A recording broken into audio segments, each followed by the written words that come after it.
আসসালামু আলাইকুম রহমতুল্লাহ বারাকাতু। আমরা একটা কথা প্রায় অনেককেই বলতে শুনি যে আমরা 71 সালে স্বাধীন হয়েছি। কথাটা একেবারে 100%, 99% না, 100% একেবারেই মিথ্যা কথা। বরং 1971 সালে আমরা স্বাধীন হই না, বরং পরাধীনতার শৃঙ্খলা আমরা পড়েছি। আমরা অন্য একটি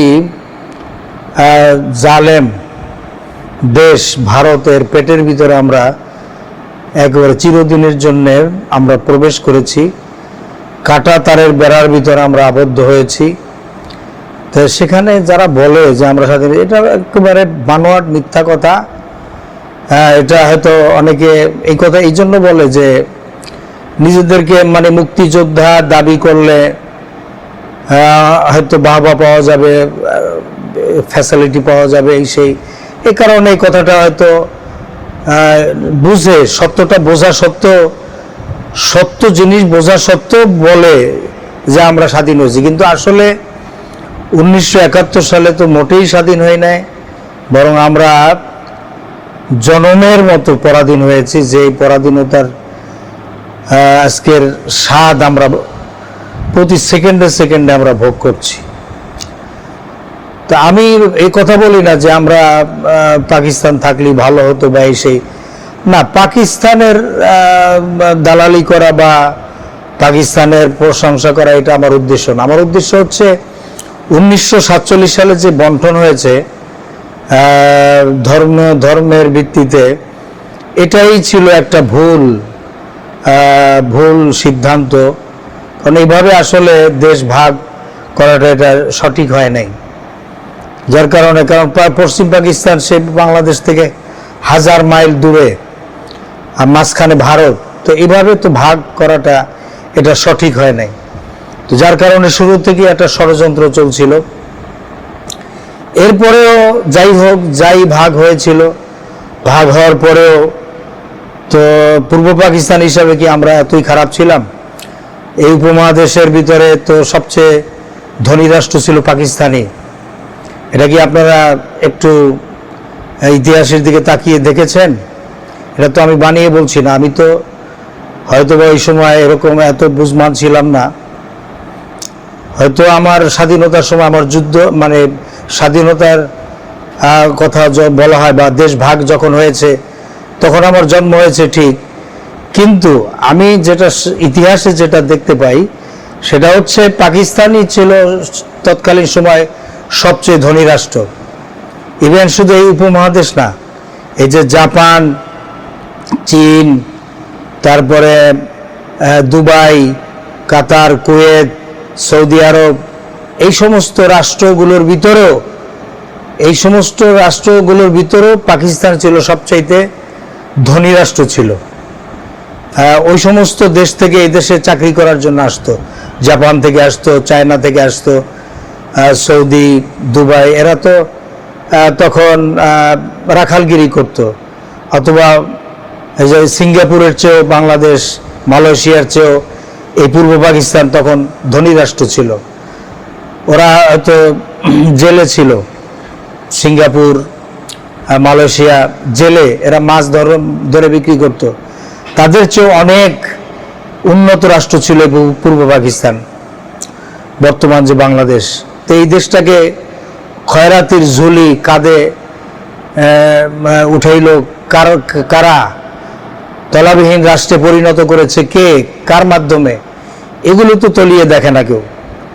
উচিত কথা বললে হাজি সাহেবের মুখ খারাপ, হাজি সাহেবের কথা তখন আর ভালো লাগে না। তো এই যে অবস্থা আজকের, আমরা যে এই যে বন্যায় এখন হাবুডুবু খাচ্ছি, ইচ্ছা করলেই অমনেতে বাদ ছেড়ে দেয়, আর আমরা আমরা ভাটির দেশের মানুষ ডুবে মরি। আমাদেরকে যখন তখন এরকম ডুবে মারা হচ্ছে। উজানে আছে ভারত ছিল তো একটা খয়রাতি রাষ্ট্র। আমরা যখন এই Japan, China, Singapore, Malaysia, Saudi Arab, Kuwait, Qatar, Dubai, এই রাষ্ট্রগুলোর চেয়ে যখন আমরা ধনী রাষ্ট্র ছিলাম, পূর্ব পাকিস্তান অনেক ধনী ছিলাম, অনেক। তখন তো ভারত ছিল একেবারে জনমের খয়রাতি। তো সেই ভারত আজকের আমাদের উপরে ছড়ি ঘোরায়, সে আমাদেরকে কান ধরে উঠায় আর বসায়। তো এইটা কেন হলো, এটা স্বীকার করে না এদেশের এই যে বাঙালি জাতি, এরা স্বীকার করে না। তো স্বীকার করে না বলে এতে কার লাভ হচ্ছে, কার ক্ষতি হচ্ছে। তো এই জন্য আজকের ভারতের গোলামি থেকে সকলকে সতর্ক হতে হবে।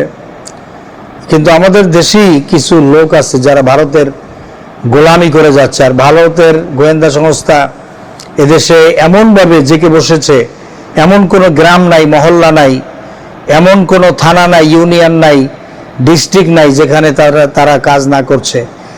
আজকের ভারতের যে হাই কমিশন, এমবেসি অফিস, সেটা আজকের ওদের আমি মনে করি রয়ের head office, head of the department, ওদের সেই ভারতের রয়ের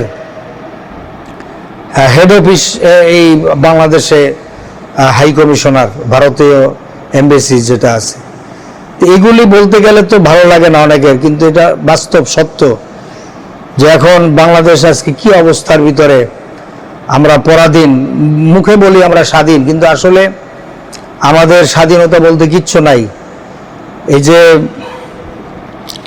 15-16টি বছর আমরা কথা বলতে পারি না, রাত্রে বাড়িতে ঘুমাতে পারি নাই, বহু হাজার হাজার লক্ষ লক্ষ মানুষের চাকরি হারিয়েছে, বহু মানুষের জীবন নষ্ট হয়ে গেছে। আয়নাঘরের মতো শত শত আয়নাঘর তৈরি করে এর ভিতরে নিয়ে দেশের মানুষদেরকে বছরের পর বছর আবদ্ধ রেখে নির্যাতন চালিয়ে হত্যা করেছে, গুম করে রেখেছে, সমুদ্রের ভিতরে নিয়ে পেট কেটে হত্যা করে, গুম করে একেবারে চিরস্থায়ীভাবে উধাও করে ফেলেছে। আবার অ্যাসিড দিয়ে গলিয়ে অনেক লাশ একেবারে নিরুদ্দেশ করে ফেলেছে।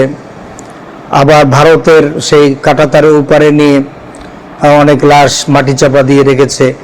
এভাবে করে যেই নির্যাতন এই দেশে চালানো হয়েছে ভারতের ইন্ধনে, এবং আমাদের দেশের কিছু কুলাঙ্গার, যেমন এই যে